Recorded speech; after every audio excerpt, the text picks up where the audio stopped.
అందరికీ నమస్కారం. యూపీఎస్సీ స్వయం కృషి ఛానల్కి స్వాగతం. ఈరోజు you can unique current affairs and news series లో మనం సెకండ్ ఎపిసోడ్ లో ప్రవేశిస్తున్నాం. వీడియోలోకి వెళ్లే ముందు అందరికీ చిన్న విజ్ఞప్తి.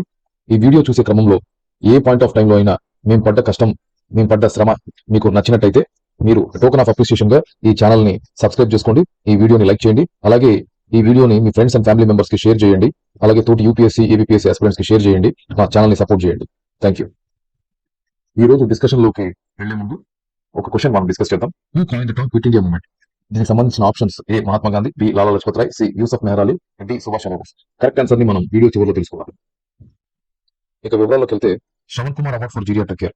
సిక్కిం గవర్నమెంట్ కొత్తగా ఒక అవార్డు ప్రవేశపెట్టింది. ఈ అవార్డు ముసలి వాళ్ళను చూసుకొని వాళ్ళ ఆలనా పాలన, వాళ్ళ ఆరోగ్యాన్ని బాగా చూసుకునే పిల్లలకు ఇచ్చే అవార్డుగా దీన్ని ప్రకటించారు.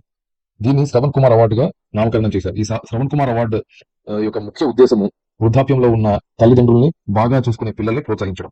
ఒకసారి డీటెయిల్స్ లోకి వెళ్తే, the government of Sikkim has introduced the Savan Kumar Award, a new state level honor aimed at recognizing individuals who display exceptional devotion in caring for their parents, particularly the ailing and elderly. So the Sikkim government presents a state level Shravan Kumar Award annually on Independence Day. ప్రతి సంవత్సరము independence day రోజున Shravan Kumar award ఇవ్వాలని Sikkim government నిర్ణయించింది. So ఇందాక మనం discuss చేసినట్టు బాధ్యతగా మెలిగే పిల్లలు, తల్లిదండ్రుల పట్ల బాధ్యతగా మెలిగే పిల్లలకు ఇచ్చే అవార్డుగా దీన్ని మనం గుర్తుపెట్టుకోవాలి. ఈ అవార్డుని సాంప్రదాయ విలువల్ని, అలాగే పిల్లలు పెద్దల పట్ల బాధ్యతను ఎలా పెంపొందించాలి అనే ఒక ఉద్దేశంతో ఈ అవార్డు ఇవ్వడం జరుగుతుంది. ఈ అవార్డుని మేనేజ్ చేసేది సోషల్ వెల్ఫేర్ డిపార్ట్మెంట్ అని గుర్తుపెట్టుకోండి. ఇది సిక్కిం రాష్ట్రంలో ఉన్న 199 గ్రామ పంచాయతీ యూనిట్స్ లో ఇవ్వడం జరుగుతుంది. ప్రతి ఒక్క గ్రామ పంచాయతీ యూనిట్ నుంచి ఒక ఉన్నతమైన వ్యక్తిని ఎంపిక చేసి వాళ్ళకు ₹1,00,000 బహుమానం ఇవ్వడం అనేది జరుగుతుంది. Next, MS Swaminathan award. MS Swaminathan award for food and peace to Nigerian scientist professor Ademola A Adenle. So ఇక్కడ మనం గుర్తుపెట్టుకోవాల్సింది ఏంటంటే, ప్రధానమంత్రి నరేంద్ర మోడీ గారు ఒక గ్లోబల్ అవార్డ్ ని కాన్స్టిట్యూట్ చేశారు. ఎవరి జ్ఞాపకార్థం? Professor MS Swaminathan, father of India's green revolution జ్ఞాపకార్థం ఈ ఎంఎస్ స్వామినాథన్ అవార్డ్ ని కాన్స్టిట్యూట్ చేయడం జరిగింది. దీనికి సంబంధించి మొదటి అవార్డు గ్రహీతగా ఒక Nigerian scientist professor Ademola A అడినెల్ కి ఇవ్వడం జరిగింది. సో మనందరికీ తెలుసు, ఎంఎస్ స్వామినాథన్ గారు 1960 సంవత్సరంలో భారతదేశం అప్పుడు కరువు కాటకాలతో అల్లాడుతున్నప్పుడు, చివరికి వీట్ అండ్ రైస్ ని కూడా ఇంపోర్ట్ చేసుకునే పరిస్థితిలో ఉన్నప్పుడు ఒక విప్లవాత్మకమైన మార్పులు మన వ్యవసాయ రంగంలో తీసుకొచ్చి పంజాబ్, హర్యానా, పంజాబ్ లాంటి నార్థన్ స్టేట్స్ లో పర్టికులర్ గా గ్రీన్ రెవల్యూషన్ ని స్టార్ట్ చేసి అద్వితీయమైన ఫలితాలను తీసుకొచ్చిన ఎంఎస్ స్వామినాథన్ గారు ఇండియాని అగ్రికల్చర్ లో, అలాగే ఫుడ్ ప్రొడక్షన్ లో సెల్ఫ్ సఫిషియెంట్ గా, ఆత్మనిర్భర్ గా తయారు చేసి ఎక్స్పోర్ట్స్ కూడా భారతదేశం ఎదిగేలా చేసిన ఎంఎస్ స్వామినాథన్ గారు ఈ మధ్య కాలంలోనే సెప్టెంబర్ 23, 2023లో 98 ఏళ్ల వయసులో ఆయన చనిపోవడం జరిగింది. సో ఆయన జ్ఞాపకార్థం, ఫాదర్ ఆఫ్ గ్రీన్ రెవల్యూషన్ జ్ఞాపకార్థం మనము ఈ అవార్డు కాన్స్టిట్యూట్ చేయడం జరిగింది. సో ఇక్కడ మీరు గుర్తుపెట్టుకోవాల్సిన ఏంటంటే, ఏ ఇయర్ లో భారతరత్న ఇచ్చారు ఎంఎస్ స్వామినాథన్ కూడా అడగచ్చు. సో ఆయనకు 2024 పోస్టమస్లీ ఇచ్చారు. పోస్టమస్లీ అంటే చనిపోయిన తర్వాత ఇచ్చే వాళ్ళకు పోస్టమస్లీ అవార్డు అంటారు. అది గుర్తుపెట్టుకోండి. సో ఈ MS Swaminathan award for food and peace Nigerian professor కి ఇచ్చారు అని మనం డిస్కస్ చేశాము. ఎందుకు ఇచ్చారు అంటే, నైజీరియాలో ఉన్న ఆకలి చావుల్ని పోరాడారు ఈ ప్రొఫెసర్ గారు తన రీసెర్చ్ తో. అగ్రికల్చర్ లో తను చేసిన రీసెర్చ్ వల్ల నైజీరియాలో ఉన్న ఆకలి చావుల్ని ఆపడానికి చేసిన పోరాటానికి ప్రతిఫలంగా ఈ అవార్డు రావడం జరిగింది. మనం ఇక్కడ గుర్తుపెట్టుకోవాల్సింది ఏంటంటే, ఎంఎస్ స్వామినాథన్ గారు హైబ్రిడ్ వీట్ స్ట్రెయిన్స్ డెవలప్ చేశారు. ఈ హైబ్రిడ్ వీట్ స్ట్రెయిన్స్ పేర్లు ఏంటి అని అడగచ్చు. ఒక వీట్ స్ట్రెయిన్ పేరు కళ్యాణ్ సోనా, ఇంకొక వీట్ స్ట్రెయిన్ పేరు సోనాలికా. ఈ రెండు వీట్ స్ట్రెయిన్స్ కూడా high yielding wheat strains, drought resistant wheat strains. వీటిని ఎంఎస్ స్వామినాథన్ గారు డెవలప్ చేశారు. దీని ద్వారానే గ్రీన్ రెవల్యూషన్ సృష్టించబడింది. దీని ద్వారానే వీట్ ప్రొడక్షన్ లో సెల్ఫ్ సఫిషియన్సీని అచీవ్ చేయడం జరిగింది. దీని ద్వారానే ఆకలి చావులు భారతదేశంలో తప్పించడం జరిగింది, పర్టికులర్ గా నార్త్ ఇండియాలో. దీని ద్వారానే మనం ఎక్స్పోర్ట్స్ కూడా, వీట్ ఎక్స్పోర్ట్స్ కూడా ఎదగడం జరిగింది. సో ఇది మనం గుర్తుపెట్టుకోవాలి. ఎలాగైతే ఎంఎస్ స్వామినాథన్ గారు భారతదేశానికి సంబంధించి ఫాదర్ ఆఫ్ గ్రీన్ రెవల్యూషన్ అంటారు, అలాగే అంతర్జాతీయ సమాజంలో ఫాదర్ ఆఫ్ గ్రీన్ రెవల్యూషన్ అని ఒక వ్యక్తిని అంటారు. ఆయన పేరు నార్మన్ బోర్లాగ్. ఈ నార్మన్ బోర్లాగ్ అనే ఒక అమెరికన్ అగ్రికల్చర్ సైంటిస్ట్ ఎవరైతే ఉన్నారో, అలాగే మానవతావాది, హ్యుమానిటేరియన్ అంటే మానవతావాది, ఈ మానవతావాది అమెరికన్ అగ్రికల్చర్ సైంటిస్ట్ ఎవరైతే నార్మన్ బోర్లాగ్ ఉన్నారో, ఆయన ఒక high yielding drought resistant, disease resistant వెరైటీని కనుక్కున్నారు. ఆ వెరైటీ పేరు ఆయన గౌరవార్థం బోర్లాగ్ 100 అని పేరు పెట్టారు. ఈ బోర్లాగ్ 100 వీట్ వెరైటీ ఏదైతే ఉందో, దీని ద్వారా ప్రపంచంలో గ్రీన్ రెవల్యూషన్ ని సృష్టించిన నార్మన్ బోర్లాగ్ మన ఎంఎస్ స్వామినాథన్ ఎలా గొప్ప వ్యక్తో, అలాగే అంతర్జాతీయ సమాజంలో నార్మన్ బోర్లాగ్ కూడా అలాగే గొప్ప వ్యక్తి. ఇది మీరు గుర్తుపెట్టుకోవాలి. Father of green revolution in India, father of green revolution in the world. Next వచ్చేసి first botanical garden of Ladakh. ఇది మనము ఎందుకు డిస్కస్ చేయాలంటే, ఎన్వైరన్మెంటల్ పాయింట్ ఆఫ్ వ్యూ లో మనకు షయోక్ విలేజ్ ఈస్టర్న్ లడాక్ లో ఏదైతే ఉందో, దాంట్లో ఒక 10 hectares ఆఫ్ ల్యాండ్ ని వాళ్ళు చాలా శ్రద్ధతో డెవలప్ చేసి దాని ఒక బొటానికల్ గార్డెన్ గా మార్చారు. మీరు ఇక్కడ చూసినట్టయితే బిఫోర్ అండ్ ఆఫ్టర్ పిక్చర్స్ మీరు ఇక్కడ చూసినట్టయితే మీకు సిగ్నిఫికెంట్ ఇంప్రూవ్మెంట్ కనబడుతుంది. Okay, so this is the first ever botanical garden in union territory of Ladakh. ఈ బొటానికల్ గార్డెన్ లో medicinal plants, flora, fauna, fruits, ఆ రీజియన్ కి సంబంధించిన fruits, medicinal plants, flora and fauna పెంచుతున్నారని చెప్పి మనకు ఇన్ఫర్మేషన్ రావడం జరిగింది. లే హిల్ కౌన్సిల్ ఈ supporting the project through command area development department. So ఎలాగైతే నార్త్ ఈస్టర్న్ స్టేట్స్ కి హిల్ కౌన్సిల్స్ ఉంటాయో అలాగే లేహ్ కూడా హిల్ కౌన్సిల్ ఉంది. ఈ హిల్ కౌన్సిల్ ఈ బొటానికల్ గార్డెన్ డెవలప్మెంట్ ని పర్యవేక్షిస్తున్నారని మనకు అర్థమవుతుంది. The site lies on the Galwan valley route under consideration for battlefield tourism. So Galwan వ్యాలీకి వెళ్ళే రూట్ లోనే ఈ బొటానికల్ గార్డెన్ ఉంది అని మనకు అర్థమవుతుంది. సో గాల్వాన్ వ్యాలీ స్ట్రాటజికలీ వ్యూహాత్మకంగా మనకు ఎంతో ముఖ్యమైనది. మనం ఇంతకుముందు కూడా చాలా సార్లు కరెంట్ అఫైర్స్ తెలుసుకున్నాం. ఎలా అయితే గాల్వాన్ వ్యాలీలో మనకు ఇండియాకు చైనాకు మధ్య క్లాషెస్ ఎట్లాగైతే జరిగాయి, దాన్ని ఎట్లా నో మ్యాన్స్ టెరిటరీగా మనం మెయింటైన్ చేస్తున్నాము అనేది మనం ఆల్రెడీ ఇంతకుముందు యూపీఎస్సీ కరెంట్ అఫైర్స్ లో మనం తెలుసుకున్నాము. సో అలాంటి ముఖ్యమైన గాల్వాన్ వ్యాలీలో, ఆ గాల్వాన్ వ్యాలీకి వెళ్ళే ప్రాంతంలో ఆ రూట్ లో ఈ బొటానికల్ గార్డెన్ ఉండడం చాలా మంచి విషయం. It's a part of go green go organic initiative by DKC Rinpoche. So ఇది గుర్తుపెట్టుకోండి. ఏ ఇనిషియేటివ్ భాగంగా ఈ బొటానికల్ గార్డెన్ డెవలప్ చేయడం జరిగింది అంటే go green go organic initiative. Next వచ్చేసి ఈ ప్రాజెక్ట్ ని ఇంకా డెవలప్ చేస్తున్నారు, ఇంకా కంప్లీట్ అవ్వలేదు. ఈ ప్రాజెక్ట్ 2029 కల్లా పరిపూర్ణంగా ఫినిష్ చేయాలని టార్గెట్ పెట్టుకుని వర్క్ చేస్తున్నారు. ఈ బొటానికల్ గార్డెన్ లో ఏదైతే హిల్లీ ఏరియాస్ లో అయితే ఏదైతే నేటివ్ వెజిటేషన్ ఉంటుందో ఆ వెజిటేషన్ నే వాళ్ళు ఎక్కువ ఫోకస్ చేస్తున్నారు, like medicinal plants, apricots, apples, mountain trees. So ఇది ఏదైతే హిల్లీ వెజిటేషన్ ఏదైతే ఉందో ఆల్పైన్ వెజిటేషన్ అంటారు, ఆ ఆల్పైన్ వెజిటేషన్ ని ఎక్కువ వాళ్ళు దీనికి ఫోకస్ చేయడం జరిగింది. సో ఇది మీరు గుర్తుపెట్టుకోండి. ఇనిషియేటివ్ గుర్తుపెట్టుకోండి, ఏ వ్యాలీకి వెళ్ళే రూట్ లో ఉందో గుర్తుపెట్టుకోండి, ఎవరు మెయింటైన్ చేస్తున్నారో గుర్తుపెట్టుకోండి, లేహిల్ కౌన్సిల్. అలాగే ఈ విలేజ్ దగ్గరలో ఏదైతే ఉందో దాన్ని గుర్తుపెట్టుకోండి. సో ఇది మనకు యూపీఎస్సీ ఎన్వైరన్మెంట్ పాయింట్ ఆఫ్ వ్యూలో వెరీ ఇంపార్టెంట్. ఇకపోతే నెక్స్ట్ కరెంట్ అఫైర్ విషయానికి వస్తే, ఎలిఫెంట్ మాధురి మహారాష్ట్రలోని కోల్హాపూర్ ఏరియా నుంచి గుజరాత్ లోని వంతారాకు ట్రాన్స్ఫర్ చేయడం జరిగింది. అనంత్ అంబానీ ఎవరైతే ఉన్నారో అతనికి సంబంధించిన అనిమల్ ప్రొటెక్షన్ ఏరియా ఈ వంతారా అనేది. ఇక్కడ చాలా రకాల అనిమల్స్ ని వాళ్ళు ప్రొటెక్ట్ చేస్తారు, మెయింటైన్ చేస్తారు. సో ఇది ఒక ప్రైవేట్ ప్రాపర్టీ అనమాట. ఈ వంతారా అనే ప్రైవేట్ ప్రాపర్టీలో ఈ కోల్హాపూరికి సంబంధించిన ఎలిఫెంట్ మాధురిని తరలించడం జరిగింది. తన హెల్త్ అలాగే తన ఆరోగ్య పరిస్థితులు అలాగే తన భవిష్యత్తు దృష్ట్యా అక్కడైతే సేఫ్ గా ఉంటుందని ఆలోచించి అక్కడికి ట్రాన్స్ఫర్ చేయడం జరిగింది. కానీ ఆ వెళ్ళే సమయంలో పబ్లిక్ ఎవరైతే ఉన్నారో వాళ్ళు చాలా ఎమోషనల్ ఫీల్ అవ్వడము, కన్నీటి వీడ్కోలు ఇవ్వడము, ఇన్స్టాగ్రామ్ లో గానీ, ఫేస్బుక్ లో గానీ, యూట్యూబ్ లో గానీ ఈ వీడియోస్ చాలా వైరల్ అయ్యాయి. ఈ వైరల్ అయిన తర్వాత పబ్లిక్ అంతా కూడా పిటిషన్స్ చేయడం మొదలు పెట్టారు. ఆ ఏనుగుని మళ్ళీ వెనక్కి తీసుకురావాలి, మళ్ళీ కోల్హాపూర్ కి తీసుకురావాలని చెప్పి మళ్ళీ ఒత్తిడి తేవడం జరిగింది. ఈ ఒత్తిడి పబ్లిక్ ఒత్తిడిని ఏదైతే ఉందో అది గవర్నమెంట్ అబ్జర్వ్ చేసి ఆ పబ్లిక్ ఒత్తిడికి తలగి గవర్నమెంట్ ఆఫ్ మహారాష్ట్ర ఏదైతే ఉందో అది August 5, 2005 రివ్యూ పిటిషన్ వేయడం జరిగింది సుప్రీంకోర్టులో. మళ్ళీ ఆ ఎలిఫెంట్ ని కోల్హాపూర్ నందాని విలేజ్ కి మళ్ళీ వెనక్కి తీసుకురావడానికి. అప్పుడు అనంత్ అంబానీ గారి తరపున లాయర్ ఎవరైతే ఉన్నారో వాళ్ళు చెప్పింది ఏంటంటే, మేము సుప్రీంకోర్టు యొక్క డైరెక్షన్స్ ని ఫాలో అయ్యాము. కోల్హాపూర్ ప్రాంతం నుంచి వంతారాకు ఏదైతే మాధురి అనే ఎలిఫెంట్ ఏదైతే మేము తీసుకొచ్చామో అది సుప్రీంకోర్టు యొక్క డైరెక్షన్స్ ని ఫాలో అయ్యి అన్ని రూల్స్ ని పాటించి మేము తీసుకొచ్చాము, ఎలాంటి వైలేషన్ చేయలేదు. కానీ ఒకవేళ సుప్రీంకోర్టు ఆర్డర్ చేస్తే మళ్ళీ మేము తిరిగి దాన్ని మాధురిని తిరిగి కోల్హాపూర్ ప్రాంతంలో వదలడానికి మేము సిద్ధంగా ఉన్నాం. ఏదైనా సరే ఆ ఎలిఫెంట్ యొక్క భవిష్యత్తు, ఎలిఫెంట్ యొక్క మంచి మేము కోరుకుంటామని వంతారా మేనేజ్మెంట్ క్లియర్ గా చెప్పడం జరిగింది. సో ఇక్కడ మనం యూపీఎస్సీ పాయింట్ ఆఫ్ వ్యూ మనం గుర్తుపెట్టుకోవాల్సింది ఏంటంటే IUCN status of Asiatic elephant అనేది మనం చూసుకోవాలి. That is endangered. That is first point. ఈ రెండో పాయింట్ విషయానికి వస్తే August 12 ఏదైతే ఉందో దాన్ని వరల్డ్ ఎలిఫెంట్ డే గా సెలబ్రేట్ చేయడం జరుగుతుంది. World elephant day is observed on August 12. ఇది మీరు సెకండ్ పాయింట్ గుర్తుపెట్టుకోవాల్సింది. థర్డ్ పాయింట్ నెక్స్ట్ ఇంకోటి ఏంటంటే అసలు ఇంపార్టెంట్ ఏంటి, ఎలిఫెంట్స్ యొక్క ఇంపార్టెన్స్ ఏంటి ఎకో సిస్టమ్ కి. నేను అనుకుంటాం ఎలిఫెంట్స్ ఏం ఇంపార్టెన్స్ ఉంటాయి, తింటాయి తిరుగుతాయి అనుకుంటారు, కానీ ఎలిఫెంట్స్ అనేది చాలా ముఖ్యమైనది ఒక ఎకో సిస్టమ్ లో. So we can call them as keystone species. ఎందుకు వాటిని కీ స్టోన్ స్పీసీస్ అని మనం అనొచ్చు అంటే, ఎలిఫెంట్స్ వల్ల చాలా ఉపయోగాలు ఉంటాయి ఎకో సిస్టమ్ లో. ఫస్ట్ ఉపయోగానికి వస్తే అవి లార్జ్ అమౌంట్స్ లో ఫ్రూట్స్ కానీ వెజిటబుల్స్ కానీ ఏవైతే తినడం వల్ల అవి వదిలేసే ఫీసిస్ లో డెఫికేట్ చేసిన ప్రాంతంలో సీడ్స్, ఆ ఫీసిస్ నుంచి వచ్చే సీడ్స్ ద్వారా కొత్త ఏరియాస్ లో మొక్కలు మొలవడం, కొత్త ఏరియాస్ లో వెజిటేషన్ పెరగడము జరుగుతుంది. సో ఇది సీడ్ డిస్పర్సల్ కు ఉపయోగపడుతుంది. ఎలిఫెంట్స్ వాటి భారీ శరీరాలతో దూర ప్రాంతాలు తరలిపోవడము, అక్కడ ఇంతకు ముందు తను తిన్న ఫుడ్ ఏదైతే ఉందో అక్కడ డెఫికేట్ చేయడం ద్వారా ఆ డెఫికేట్ అయిన పీసెస్ లో నుంచి ఏవైతే సీడ్స్ ఉంటాయో అవి జెర్మినేట్ అయ్యి కొత్త ప్రాంతాల్లో ఫ్రూట్స్ కానీ వెజిటబుల్స్ కానీ వాటికి సంబంధించిన ట్రీస్ అన్ని కూడా అక్కడ మొలవడం జరుగుతుంది. దీని ద్వారా వెజిటేషన్ ని అవి స్ప్రెడ్ చేయడం జరుగుతుంది సీడ్ డిస్పర్సల్ ద్వారా.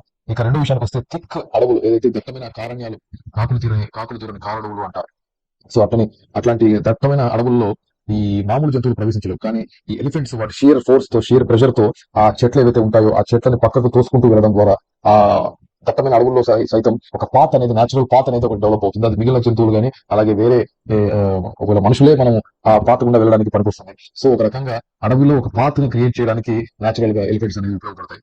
అలాగే ట్రాపికల్ ఏరియాస్ లో బాగా దట్టమైన చెట్లు పెరుగుతాయి. అలా దట్టమైన చెట్లు పెరిగినప్పుడు చాలా ఎత్తులో దట్టమైన చెట్లు క్యానపీ, వైడ్ క్యానపీగా ఫామ్ అయ్యి పెరిగినప్పుడు మిగిలిన చెట్లు ఏవైతే ఉంటాయి చిన్న చిన్న చెట్లు అవి కింద మనుగడ సాగించలేవు. ఎందుకంటే వాటికి సన్లైట్ ఏదైతే ఉందో ఆ దట్టమైన క్యానపీ ఉండడం వల్ల ఆ సన్లైట్ అనేది ఆ కింద ఉన్న మొక్కలకు అందదు. ఇలా అందకుండా ఉండడం వల్ల స్పీసీస్ యొక్క వైవిధ్యం దెబ్బతింటుంది, బయోడైవర్సిటీ అనేది దెబ్బతింటుంది. ఈ ఎలిఫెంట్స్ ఏం చేస్తాయంటే ఆ క్యానపీని డిస్టర్బ్ చేస్తాయి, ఆ క్యానపీని పక్కకు జరుపుతాయి వాటి ఫోర్స్ తో. అలా జరపడం ద్వారా deeper parts of the forest లో కూడా మనకు సన్లైట్ అనేది పెనిట్రేట్ అవ్వడం వల్ల అక్కడ చిన్న చిన్న మొక్కలకు కూడా సన్లైట్ అంది అవి కూడా థ్రైవ్ అవ్వడానికి ఉపయోగపడుతుంది. సో అలా కూడా ఎలిఫెంట్స్ ఎకోసిస్టమ్ కి ఎంతో మేలు చేస్తాయి. ఓకే, నెక్స్ట్ కరెంట్ అఫైర్ విషయానికి వస్తే ఆపరేషన్ కాలనేమి. ఈ ఆపరేషన్ కాలనేమి ఎందుకు ఇంపార్టెంట్ అంటే ఈ మధ్య కాలంలో ఫేక్ బాబాస్ ఎక్కువయ్యారు. లైక్ స్వామి నిత్యానంద కావచ్చు, లేకపోతే రాధేమా అనే ఈ సెయింట్ కావచ్చు, సోకాల్డ్ సెయింట్. అలాగే మూవీస్ బాబా అని చెప్తూ మూవీస్ ప్రొడ్యూస్ చేసి దాంట్లోనే హీరోగా డైరెక్టర్ గా చేస్తున్న గుర్మీత్ రామ్ రహీం సింగ్ లాంటి బాబాస్ కావచ్చు, ఇలాంటి వాళ్ళందరూ ఎక్కువయ్యారు. వీళ్ళు ఏంటంటే ప్రజల యొక్క వీక్నెస్, మతం అనే ఒక ఏదైతే ఉంటుందో మతం అనే అంశాన్ని ఒక వాళ్ళ వీక్నెస్ గా మలుచుకొని ప్రజల యొక్క నమ్మకాన్ని వాళ్ళు సొమ్ము చేసుకుంటుంటారు. సో ఈ ఉత్తరాఖండ్ గవర్నమెంట్ ఏదైతే ఉందో దాన్ని కర్బ్ చేయడానికి ఆపరేషన్ కాలనేమి లాంచ్ చేసింది. Uttarakhand government has launched operation Kalanemi in July 2025.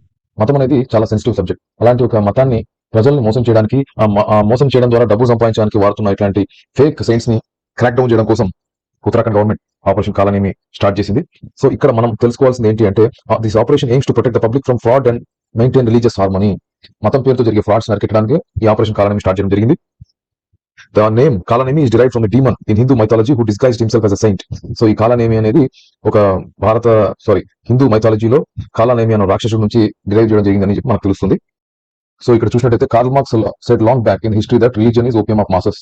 So ఇక్కడ మనం తెలుసుకోవాల్సింది ఏంటంటే మనకు ఎస్ఏలో కూడా ఈ టాపిక్ హెల్ప్ అవుతుంది. మనము జిఎస్ మెయిన్స్ లో ఎస్ఏ రాసేటప్పుడు కూడా ఎప్పుడైనా రిలీజన్ గురించి ఏదైనా డిస్కషన్ చేయాల్సిన పరిస్థితి వస్తే మనము కార్ల్ మార్క్స్ ని కోట్ చేయొచ్చు. యాక్చువల్ గా కార్ల్ మార్క్స్ ఏమంటాడంటే religion is the sigh of the oppressed creature, the heart of the heartless world and the soul of the soulless conditions అంటాడు. అంటే మతం అనేది అణగారిన వారికి ఒక నిటూర్పు లాంటిది, మతం అనేది మనసు లేని ప్రపంచానికి ఒక మనసు లాంటిది, అలాగే మతం అనేది అంతరాత్మ లేని పరిస్థితులకు అంతరాత్మ లాంటిది.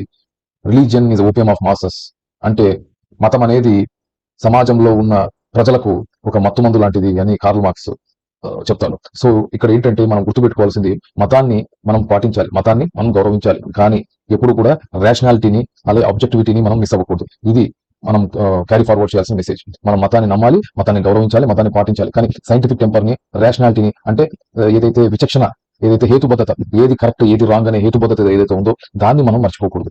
గుట్టిగా మనం మతంలో చెప్పింది ఫాలో అవ్వడం కంటే కూడా అక్కడ చెప్పిన దానికి హేతుబద్ధత ఉందా లేదా, ఆ బాబాలు మాట్లాడే మాటలకు హేతుబద్ధత ఉందా లేదా, వాళ్ళు చెప్పే విషయంలో నిజం ఉందా లేదా అని మనం బుర్ర పెట్టి తర్కంతో ఆలోచిస్తే, లాజిక్ తో ఆలోచిస్తే అప్పుడు మనం ముందుకి ప్రగతికి మనం దూసుకుపోవడానికి కుదురుతుంది. లేదా మనం మూఢనమ్మకాల్లో ఇరుక్కుని పోయి ఈ బాబాల చేతిలో మోసపోవడం జరుగుతుంది. సో ఇది మనం క్యారీ ఫార్వర్డ్ చేయాల్సిన మెసేజ్.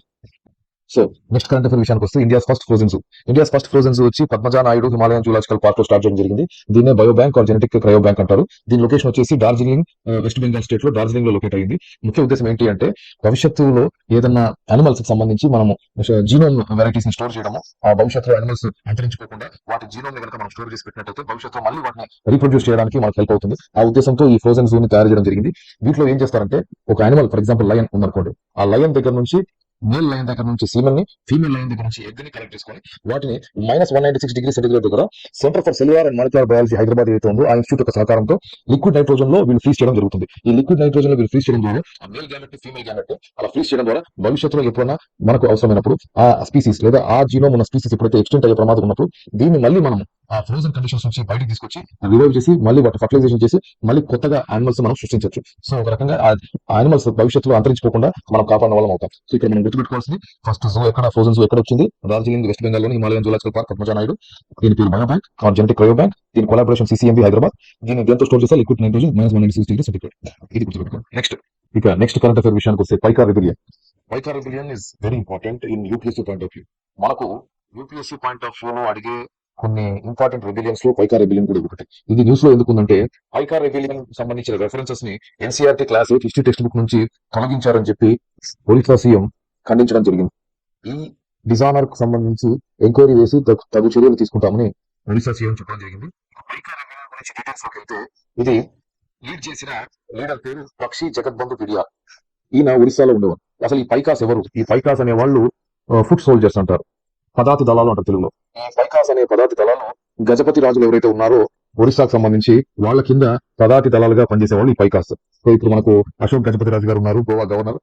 ఆయన ఏదైతే గజపతి రాజుల కులానికి ఏదైతే వంశానికి చెందారో ఆ వంశానికి చెందిన వారు అశోక్ గజపతి రాజు గారు. సో ఆ కాలంలో గజపతి రాజులు ఎవరైతే ఉన్నారో ఒరిస్సాలో వాళ్ళ కింద పనిచేసిన పైకా అనే ఒక ఫుట్ సోల్జర్స్ ఎవరైతే ఉన్నారో వాళ్ళు ఎంతో కాలంగా గజపతి రాజులకు నమ్మకంగా పనిచేస్తూ వాళ్లకు యుద్ధాల్లో సహకరిస్తూ ఆ యుద్ధాల్లో గెలిచిన తర్వాత వాళ్ళ లాయల్టీకి అవార్డుగా కొన్ని ఎకరాలను రాజుగారు వాళ్లకు కేటాయించడము, అది కూడా వంశ పారంపర్యంగా కేటాయించడం, ఆ భూముల్ని వాళ్ళు సాగు చేసుకోవడం కానీ కౌలు చేయడం కానీ చేసి ఆ భూమి పైన వచ్చే ఆదాయంతో ఆ పైకా అనే పదాతి దళాల సోల్జర్స్ ఎవరైతే ఉన్నారో వాళ్ళు బతకడము జరుగుతూ ఉండేది. కానీ కర్నల్ హార్కోట్ అనే ఒక బ్రిటిష్ సోల్జర్ ఎప్పుడైతే బ్రిటిష్ జనరల్ ఎప్పుడైతే ఇండియాలోకి ప్రవేశిస్తాడో ఆయన మద్రాస్ నుంచి పూరి వరకు ఆక్రమిస్తూ వెళ్తారు. సో ఆ టైంలో గజపతి రాజుగా ఉన్న ముకుంద దేవ సెకండ్ ఎవరైతే ఉన్నారో ఆయన ఈ కర్నల్ హార్కోట్ చేతులు కలిపి యుద్ధాలు చేయడం జరిగింది. సో ఈ కర్నల్ హార్కోట్ అనే ఆయన ముకుంద దేవ ద సెకండ్ కు ఇచ్చిన ప్రామిస్ ఏదైతే ఉందో ఆ ప్రామిస్ నిలబెట్టుకోకుండా అతనికి ఇవ్వాల్సిన రివార్డ్ అతనికి ఇవ్వకుండా మోసం చేయడం జరిగింది. సో దీనికి ఎంతో బాధపడిన ముకుంద దేవ యొక్క అంగరక్షకుల్లో ఒకరైన జై రాజగురు ఒక ఒక ప్లాన్ చేసి ఈ బ్రిటిష్ అఫీషియల్ పైన అటాక్ చేయడానికి ట్రై చేస్తాడు, కానీ విఫలమవుతాడు. కానీ ఆ అటాక్ ప్రయత్నంలో చనిపోవడం కూడా జరుగుతుంది. దీనికి సంబంధించి ఈ పైకాకి సంబంధించి ఇది ఫస్ట్ స్టెప్ లాగా. సెకండ్ స్టెప్ ఏమవుతుందంటే పక్షి జగత్ బిడియా లీడర్షిప్ లో ఇది 1817 లో జరుగుతుంది. ఏంటి అంటే ఈ పైకా సోల్జర్స్ ఎవరైతే ఉన్నారో వీళ్ళకి సంబంధించి గ్రాడ్యువల్ గా ఎకనామిక్ హార్డ్షిప్స్ అనేది మొదలవుతాయి. ఎందుకంటే బ్రిటిష్ వాళ్ళు ఈ పైకా సోల్జర్స్ కి ఇచ్చిన ట్రెడిషనల్ ప్రివిలేజెస్ ఏవైతే ఉన్నాయో, వంశపారంపరంగా వచ్చే భూములు ఏవైతే ఉన్నాయో వాటిని లాగేసుకోవడం జరిగింది. అలాగే వాళ్ళకి ఇచ్చే ఇంపార్టెన్స్ ని కూడా తగ్గించడం జరిగింది. సో ఇలాంటి పనులు ఏవైతే ఉన్నాయో వీటి వల్ల పైకాస్ ఎంతో నష్టపోవడం జరిగింది. అలాగే వీళ్ళు బార్డర్ స్టేట్స్ లో ఉండడం, సీ కోస్ట్ స్టేట్స్ లో ఉండడం వల్ల సాల్ట్ మ్యానుఫాక్చరింగ్ కూడా చేసేవాళ్ళు. దానిపైన కూడా బ్రిటిష్ వాళ్ళు రెస్ట్రిక్షన్స్ తేవడం, అలాగే అక్కడ ఉన్న లోకల్ ప్రెజెంట్స్ ని, రైతులను, అలాగే కోయ జాతి ప్రజలను, అలాగే గిరిజన జాతి ప్రజలను బ్రిటిష్ వాళ్ళు ఇబ్బంది పెట్టడం, ఇలాంటి అన్ని సంఘటనల ద్వారా ఒకదాని తర్వాత ఒకటి యాడెడ్ ఎఫెక్ట్, క్యూములేటివ్ ఎఫెక్ట్ లాగా మారి ఈ పైకాస్ అక్కడ లోకల్ ప్రెజెంట్స్ అలాగే ట్రైబల్ కమ్యూనిటీస్ తో కలిసి బ్రిటిష్ పైన తిరుగుబాటు చేయడం జరిగింది. అది కూడా బక్షి జగత్ బిడియా నాయకత్వంలో. సో నెక్స్ట్ వచ్చేసి first artificial intelligence is coming up on Nava Raipur, Chhattisgarh. So మనం గుర్తుంచుకోవాల్సింది ఏంటంటే ఈ మధ్య ప్రతి ఒక్కరు కూడా ఆర్టిఫిషియల్ ఇంటెలిజెన్స్ మీద ఫోకస్ చేయడం జరిగింది.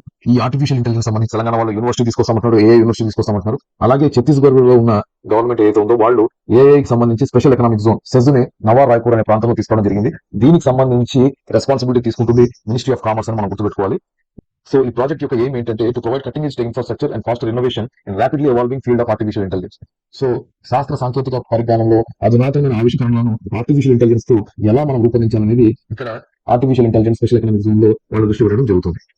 ఇక్కడ మనం గమనించినట్టయితే గూగుల్, అలాగే శామ్ ఆల్ట్మన్ యొక్క ఓపెన్ ఏఐ, అలాగే Microsoft Satya Nadella Microsoft, mark Zuckerberg యొక్క మెటా, అలాగే సుందర్ పిచై యొక్క గూగుల్, వీళ్ళందరూ కూడా ఈ సెజ్ లో హోస్ట్ చేయడానికి రెడీ అవుతున్నట్టు మనకు అర్థమవుతుంది. సో ఇక్కడ ఏంటి, ఈ సెజ్ వల్ల కొన్ని వేల జాబ్స్ క్రియేట్ అవడం జరుగుతుంది. అలాగే యూత్ యొక్క మైగ్రేషన్ అనేది తగ్గుతుంది, యూత్ యొక్క స్కిల్ అనేది ఇంప్రూవ్ అవుతుంది. So world class opportunities for youth from districts like Kanker, Sukma, Bilas and Dantewada. So Chhattisgarh లోని ఇలాంటి వెనుకబడిన జిల్లాలన్నిటికీ కూడా ఉపాధి అవకాశాలు యూత్ కి రావడం జరుగుతుంది. ఇది మనం గుర్తుపెట్టుకోవాలి. నెక్స్ట్ వచ్చేసి పెరిటో మరినో గ్లేషియర్. ఈ పెరిటో మరినో గ్లేషియర్ గురించి తీసుకెళ్ళి ఈ వీడియోని ఒకసారి చూద్దాం. Go. Goodbye. Se viene la pared.